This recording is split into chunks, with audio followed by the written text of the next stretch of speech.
વસંત ઋતુ આવતા જ આ કેસુડો છે એ કુદરતની શોભામાં ચાર ચાંદ લગાવે છે અને આપણા દાદીઓએ તેનો શ્રેષ્ઠતમ ઉપયોગ કર્યો છે. તેમના લાંબા અને ઘાટા વાળ અને વળી અકાળે સફેદ પણ નહોતા થતા. શું તેઓ શેમ્પૂનો ઉપયોગ કરતા હતા?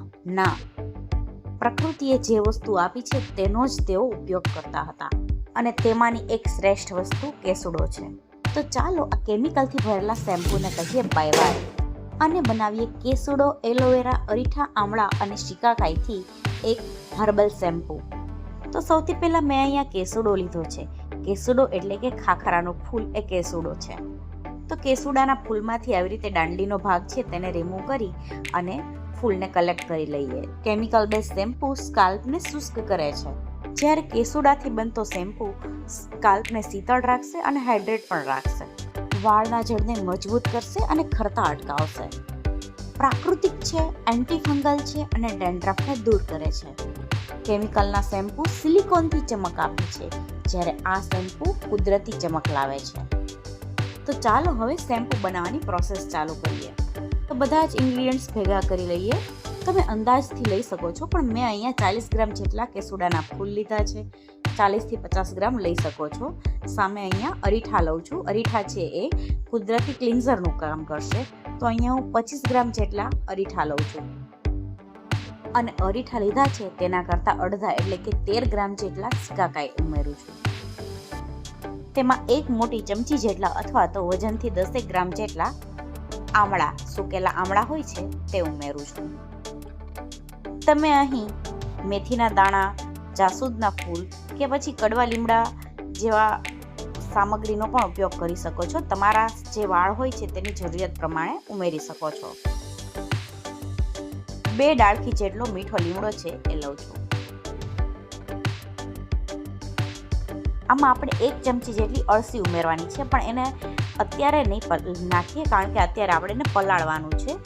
આપણે જ્યારે ઉકાળતી ટાઈમે એને એડ કરીશું. તો અહીંયા હું નવસેકું પાણી લઈ અને આ બધી વસ્તુ છે તેને ઓવરનાઇટ માટે સોક કરી દઉં છું, જેથી કેસુડાનો કલર સારો આવી જાય અને અરીઠા અને આમળા છે એ પણ સરસ પલળી અને મોટા થઈ જાય.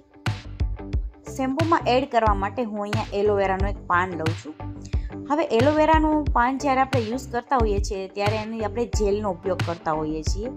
તો તેમાંથી જે યલો પાર્ટ નીકળતો હોય છે તેને આપણે ઓલવેઝ રિમૂવ કરી નાખવો જોઈએ, કારણ કે આ યલો પાર્ટના કારણે તે આપણી સ્કિનમાં ઇરિટેશન આવતું હોય છે. ઘણા લોકોની કમ્પ્લેન હોય છે કે એલોવેરાનું નેચરલ જે લગાડીએ છીએ તો સ્કિનમાં ઇરિટેશન આવે છે, કારણ કે તે યલો પાર્ટ છે એ એનું એન્ટી ન્યુટ્રન્ટ છે જે આપણી સ્કિનને નુકસાન પહોંચાડે છે. તો તેને આપણે આવી રીતે જેલને કાઢી અને પાણીની અંદર ડુબાડી દઈશું, જેથી કરીને આવો જે યલો પાર્ટ છે એમાંથી રિમૂવ થઈ જશે અને જેલને આપણે સેફલી યુઝ કરી શકીએ.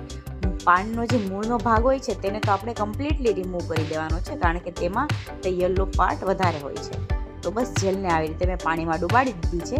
અડધી કલાક માટે રાખશું, જેથી કરીને બધો જ જે યલો પાર્ટ છે એ રિમૂવ થઈ જાય. બધી જ વસ્તુઓને ઓવરનાઇટ પલાળ્યા પછી તેને ટાઈમ છે હવે ઉકાળવાનો.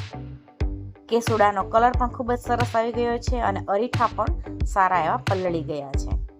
તો આ બધી વસ્તુઓને આપણે મોટા બોલમાં ટ્રાન્સફર કરી અને ઉકાળીશું અને તેમાં આ સ્ટેજ ઉપર જે અળસી છે તેને પણ એડ કરીશું. અળસીને અત્યારે જ એડ કરવાની છે, કારણ કે તે પલળે છે એટલે ખૂબ જ જલ્દીથી એ જેલનું ફોર્મ છે એ લેવા માંડે છે. જો તેને આપણે પહેલેથી જ એડ કરી દઈએ તો શેમ્પૂ છે એ ખૂબ જ ઘાટું થઈ જાય અને તેને આપણે આ બધી જે વસ્તુઓ છે કેસુડાના પાન વગેરેને ગાળી ના શકીએ. એટલે એને છેલ્લે જ એડ કરવાનું છે. આ બધી વસ્તુ પ્રોપરલી કૂક થઈ જાય એટલે તરત જ તેને ગાળી લેવાનું છે. તમે જોઈ શકો છો કે એલોવેરાની જેલ છે તે પણ પ્રોપર રેડી થઈ ગઈ છે અને તેમાંથી જે યલો લિક્વિડ હોય છે તે રિમૂવ થઈ ગયું છે. તો ઉકળી ગયા બાદ તરત જ ગાળી લઈએ, નહીં તો અળસી છે તે જેલના ઘાટા ફોર્મમાં કન્વર્ટ થઈ જશે. અળસી કુદરતી કન્ડિશનરનું કામ કરે છે, એટલે મેં અહીંયા તેને ખાસ એડ કરી છે.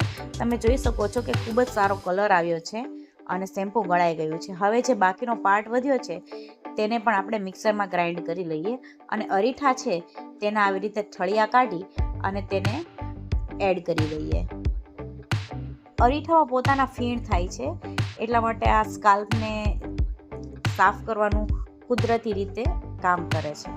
તો બધા જ અરીઠાને મસળીને આપણે પાછા ગ્રાઇન્ડિંગ જારમાં નાખી દઈશું. ગ્રાઇન્ડ કરતી વખતે તેમાં આપણે એલોવેરા જેલ અને જરૂર પ્રમાણે કેસુડાનું એક્સ્ટ્રા પાણી છે તે પણ એમાં એડ કરી શકીએ છીએ. બસ બધી જ વસ્તુ ગ્રાઇન્ડ થઈ ગયા બાદ એને સરસ રીતે નીચવી અને કાઢી લેવાનું છે. તો અરીઠાના કારણે આમાં ફીણ બની રહ્યા છે. હા, આ ફીણ છે એ આપણા જે કેમિકલવાળા શેમ્પૂ જેટલા તો નહીં થાય, પરંતુ આ જે શેમ્પૂ છે એ તમારા સ્કાલ્પને પ્રોપરલી ક્લીન કરવા માટે ઇનફ છે. ફરી એકવાર શેમ્પૂને ગાળી અને એક બોટલની અંદર હું ભરી લઉં છું.